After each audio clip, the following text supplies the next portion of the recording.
Le Cameroun souffre du fait que c'est un pays dont la gouvernance est profondément désaxée. C'est une gouvernance profondément, il faut ajouter profondément, désaxée.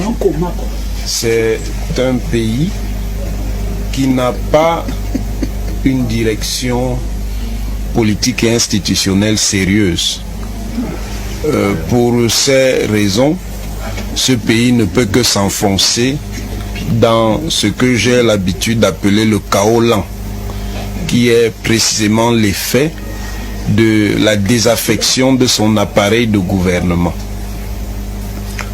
Pour qu'un pays avance, il lui faut des institutions, et des institutions qui sont modelées pour épouser les contours de sa dynamique sociétale dans toute sa complexité, avec ses sphères politiques, économiques et socio-culturelles. Pour qu'un pays avance, au-delà de ce qu'on appelle un partnership, c'est-à-dire un modèle d'organisation, il lui faut des structures appropriées de leadership. Ces structures sont d'abord des structures institutionnelles, les institutions étant les règles collectives à partir desquelles on organise la vie sociale, et ces institutions ne peuvent fonctionner de manière sérieuse que s'il y a un projet de civilisation. Or, le Cameroun n'a pas de projet de civilisation. Le Cameroun n'ayant pas de projet de civilisation ne peut être qu'une terre de la décivilisation. Et la décivilisation, elle s'y manifeste de différentes manières. Mystocratie, c'est-à-dire gouvernement sauvage du mystère. Pornocratie, c'est-à-dire institutionnalisation de la pourriture et organisation d'une société qui est fondée sur ce que j'appelle la pourriture vivante des institutions. Kleptocratie, ça veut dire généralisation de l'esprit du vol et de la prédation. Je ne voudrais pas continuer dans les crassies perverses.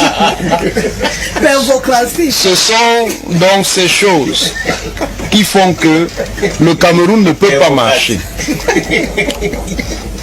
Ce qui tient lieu de projet de civilisation, c'est le gouvernement perpétuel.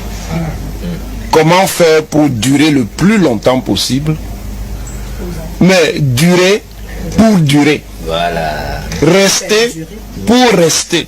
Une esthétique de la... S'éterniser pour s'éterniser.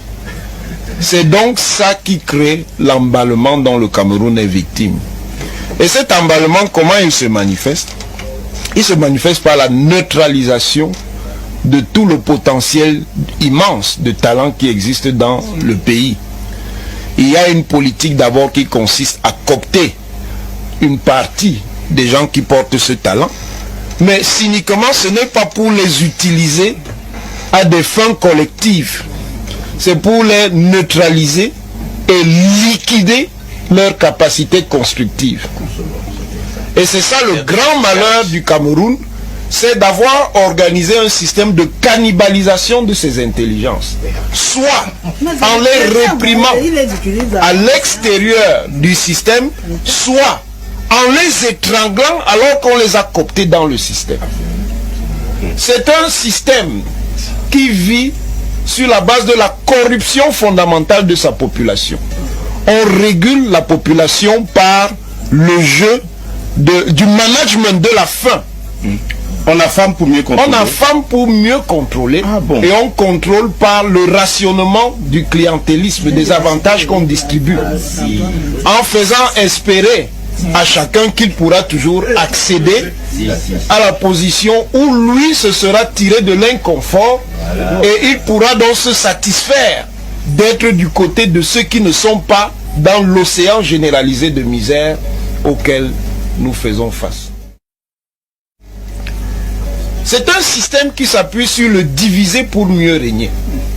Parce que pour installer dans le temps cette médiocratie, et surtout à un moment donné, pour réussir à faire que cette médiocratie-là s'appuie sur un esprit de clanisme, il faut détruire fondamentalement la possibilité que les différentes composantes sociales imaginent un autre avenir, un autre horizon. Alors, on se sert de la conscience identitaire pour opposer les uns aux autres, de telle manière à ce que n'émerge pas un front social, national et républicain qui pourrait un jour trouver la solution en ce qui concerne la réorientation du pays. On maintient tout ce système par le prix d'une corruption qui est en fait la manière d'acheter la paix. Oui, mais le problème c'est que c'est une paix mortifère qui tue à petit feu. Elle tue à petit feu, mais elle tue. Le bilan de ce système, qui a effectivement une logique comateuse, au moins semi-comateuse, c'est que si vous le prenez sur une trentaine d'années, et si vous êtes capable d'en faire la statistique, vous allez vous rendre compte qu'il est plus destructeur qu'une guerre. Parce qu'il tue plus que la guerre. Il tue plus que la guerre en plongeant les gens profondément dans la misère, une misère qui les déprime. Et le pire, c'est que la misère n'est plus réservée aux catégories populaires.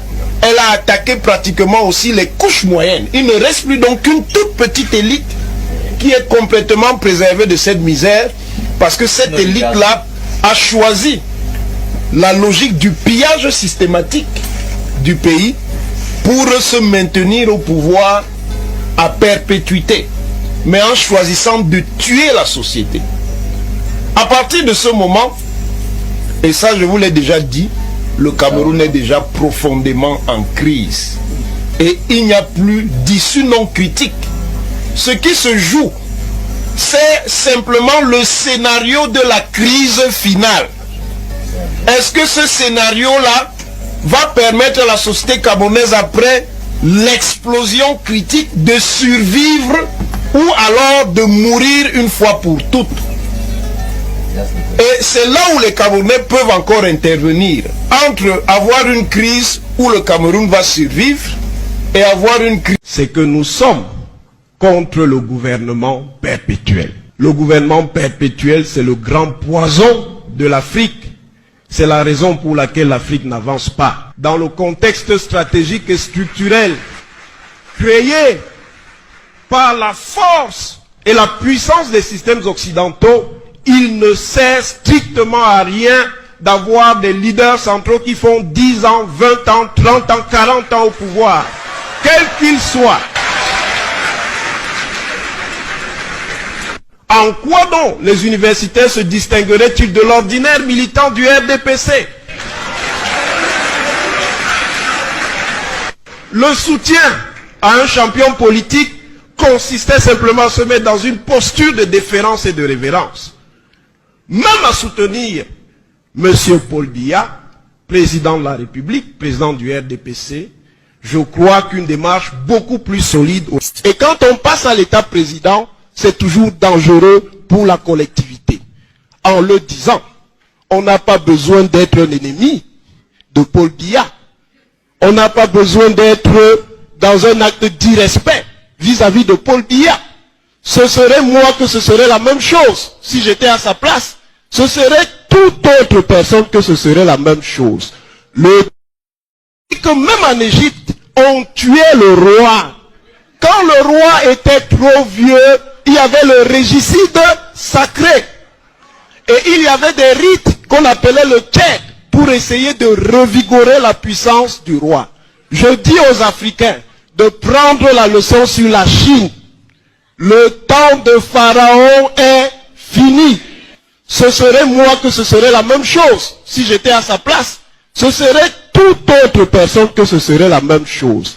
Le temps de Pharaon est fini.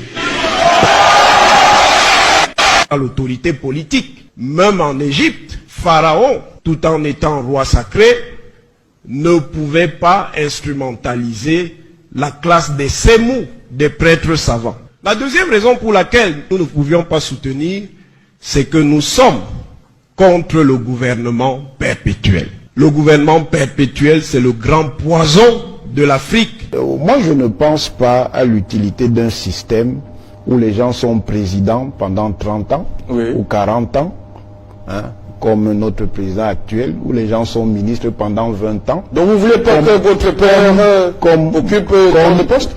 Laissez-moi continuer. Moi, je pose des problèmes de principe, je ne pose pas des problèmes d'individu. Comme mon propre père, en l'occurrence, mais que ce soit lui ou un autre, ça ne change rien. Je crois que de tels systèmes ne sont ni utiles, ni sérieux. On peut, sur des périodes plus courtes, permettre à ceux qui ont des fonctions de direction politique à exercer d'être plus efficaces, précisément parce qu'ils savent qu'ils ont un temps limité. Et on peut organiser nos systèmes institutionnels de telle manière que dans ce temps plus court, on leur donne plus de moyens d'avoir un impact positif et sérieux sur le cours de notre société.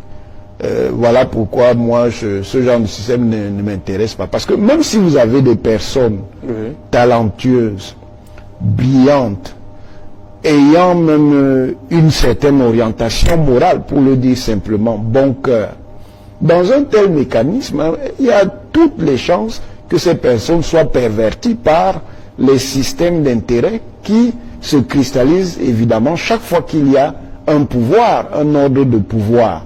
Et à un certain moment, elles n'auraient plus ni le talent, ni les qualités qu'elles avaient au départ. Parce que ces intérêts sordides vont les détourner de ces voies-là. Donc moi, je ne crois pas trop à ce genre de choses. Et j'estime d'ailleurs que pour qu'on ait une société véritablement plus stable, au-delà de la stabilité apparente et la stabilité médiocre qui est la nôtre, nous sommes bien stables, mais nous ne sommes pas stables de manière à prendre en charge de façon satisfaisante les aspirations et les ambitions de la plupart de nos citoyens, qu'on ait des sociétés qui fonctionnent sur une autre base que celle-là. Voilà.